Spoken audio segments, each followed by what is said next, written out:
Les élections régionales dans les Hauts-de-France se tiendront du 20 au 27 juin prochain. Dans les Hauts-de-France, 7 candidats se présentent à cette élection cruciale. La région est une région importante de par sa population puisqu'elle regroupe 3789 communes réparties entre 5 départements qui sont l'Aisne, le Nord, le Pas-de-Calais, l'Oise et la Somme. En tout, c'est près de 6 millions de personnes qui vivent dans les Hauts-de-France. Dans cette vidéo, nous allons revenir sur cette élection qui en 2015 a fait face à un taux d'abstention record avec 22 millions de votants. Xavier Bertrand, président sortant, souhaite faire de cette élection sa primaire avant la future élection présidentielle. Du côté du Rassemblement national, c'est un cadre du parti qui se présente en la personne de Sébastien Chenu, porte-parole du Rassemblement national. Par La République en marche, le secrétaire d'État Laurent Pietraszewski représentera la majorité présidentielle. Rare dans ces élections régionales, la gauche est parvenue à un accord entre les différents partis. Le Parti socialiste, le Parti communiste, Europe Écologie Les Verts et la France Insoumise ont choisi l'eurodéputé Karima Delli pour les représenter. Debout la France, parti de Nicolas Dupont-Aignan, sera représenté par José Ebrard, député de la 3e circonscription du Pas-de-Calais. Éric Péquet, ouvrier dans l'automobile à l'usine Toyota, représentera la liste de la lutte ouvrière. Andy Carlier, sans étiquette politique, représentera lui-même sa liste. Mais tout d'abord, comment fonctionne cette élection ? Le Conseil régional des Hauts-de-France est doté de 170 sièges pourvus pour 6 ans, selon un système mixte à finalité majoritaire.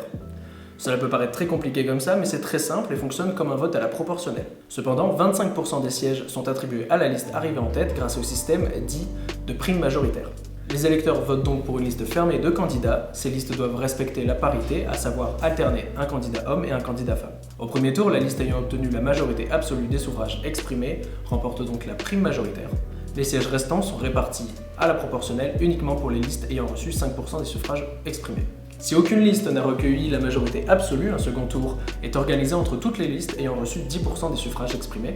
Les listes ayant obtenu moins de 5% pourront fusionner avec d'autres listes.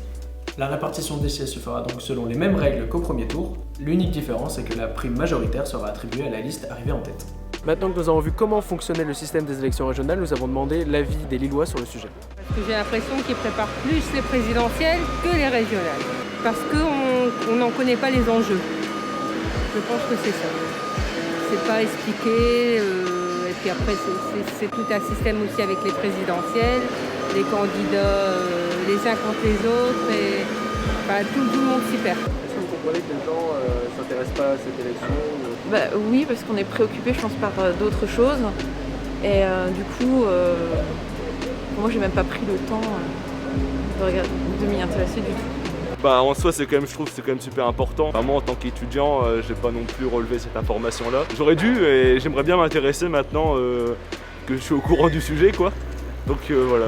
Est-ce que tu vas quand même aller voter le 20 Ah ouais.